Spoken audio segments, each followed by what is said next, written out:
सूर्यकांत त्रिपाठी निराला, जन्म सन 1898, मृत्यु 1961। निराला का जन्म बंगाल में मेदिनीपुर जिले के महिषादल गांव में हुआ था। उनका पिता ग्राम उत्तर प्रदेश का गटकोला उन्नाव है। उनके बचपन का नाम सूर्य कुमार था। बहुत छोटी आयु में ही उनकी मां का निधन हो गया। निराला की विधिवत स्कूल शिक्षा 9वीं कक्षा तक ही हुई। पत्नी की प्रेरणा से निराला को साहित्य और संगीत में रुचि पैदा हुई। सन 1918 में उनकी पत्नी का देहांत हो गया और उसके बाद पिता, चाचा, चचेरे भाई एक एक कर सब चल बसे। अंत में पुत्री सरोज की मृत्यु ने निराला को भीतर तक झकझोर दिया। अपने जीवन में निराला ने मृत्यु का जैसा साक्षात्कार किया था, उसकी अभिव्यक्ति उनकी कई काव्यों में दिखाई देती है। सन 1916 में उन्होंने प्रसिद्ध कविता जूही की कली लिखी, जिससे बाद में उनको बहुत प्रसिद्ध मिली और वे मुक्तिचंद के प्रवर्तक भी माने गए। निराला सन 1922 में रामकृष्ण मिशन द्वारा प्रकाशित पत्रिका समन्वय के संपादक से जुड़े। सन 1923-24 में वे मतवाला के संपादक मंडली में शामिल हुए।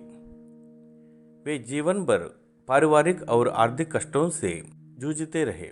अपने स्वाभिमानी स्वभाव के कारण निराला कहीं टिककर काम नहीं कर पाया। अंत में इलाहाबाद आकर रहे और वहीं उनका देहांत हुआ। छायावाद और हिंदी की स्वतंत्रतावादी कविता के प्रमुख आधार स्तंभ निराला का काव्य संसार बहुत व्यापक है। उनमें भारतीय इतिहास, दर्शन और परंपरा का व्यापक बोध है और समकालीन जीवन के यथार्थ के विभिन्न पक्षों का चित्रण भी।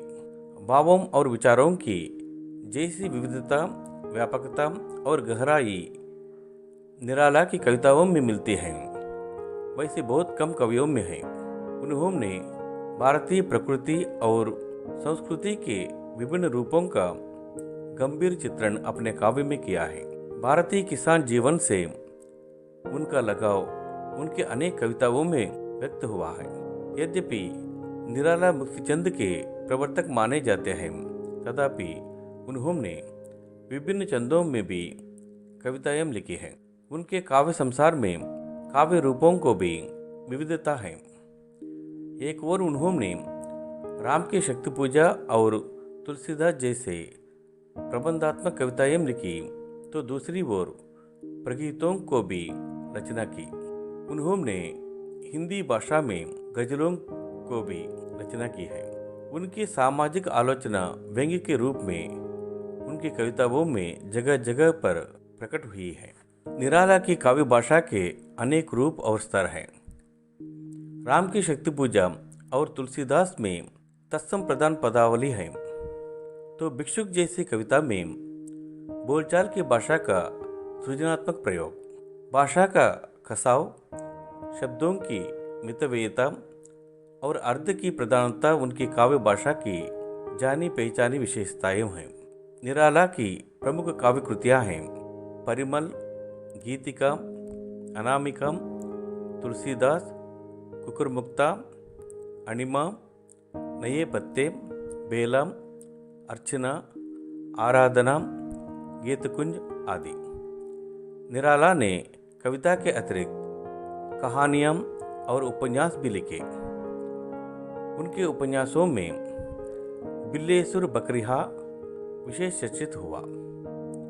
उनका संपूर्ण साहित्य निराला रचनावली के 8 खंडों में प्रकाशित हो चुका है। धन्यवाद।